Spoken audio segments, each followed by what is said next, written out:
See that your house, it is a liability, while your car is an asset. I'll repeat that again. Your house is a liability, while your car is an asset. I know this is a very, very controversial topic, but then we must be willing to have these conversations with each other. Do you get? Your house is a liability if, as long as it takes money out of your pocket, if that house, you built it for the purpose of just stopping to pay rent, all you want to save is rent, you understand? You now built it so you can go and live inside the house with your family. That is a liability, because there is always going to be maintenance that is going to come up, the electrical stuffs, with many things. The door knob, the door handle might get spoiled and all of that. And then where do you get money to fix all these things? From your pocket. As long as it takes, and it doesn't matter if it is a real estate investment or not, as long as it takes out money from your pocket, it is a liability. It is different when it takes money out of your pocket for the purpose of bringing even more money. You understand? So that is why when you now build that same house for commercial purpose, like not even the renting out yearly self nowadays, is most of the times you run loss before you can recover the money you spent in building that house. Is going to be above 10 years. Do you understand? But then let's say you build that particular structure, you used it for a lounge, hotel, apartment, you understand, where you make money daily or every other day. Do you understand? That is an asset. And a car is an asset as long as it contributes a lot in bringing money for you, either directly or indirectly. Whether you are using it for Uber, whether you are giving people to drive as Uber, or even if you drive it as a private car, but it adds to your total stature, the way people perceive you, the way your business partners perceive you, like the way your investors perceive you. You understand? If normally you charge 500k, 1 million for a particular service before,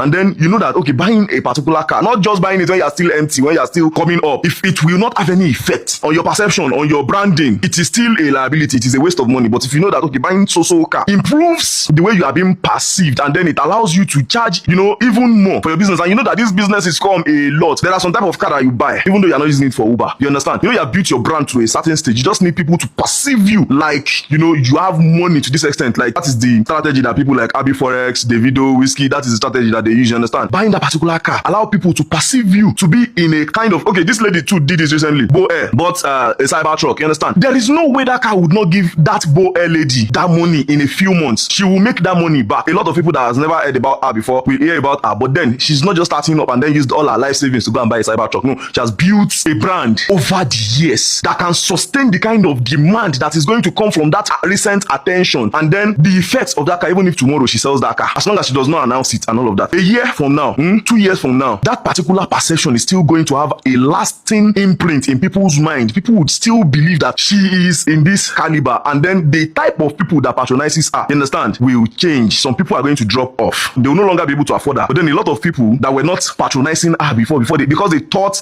her product were for people lower than them, would now have the confidence to patronize her.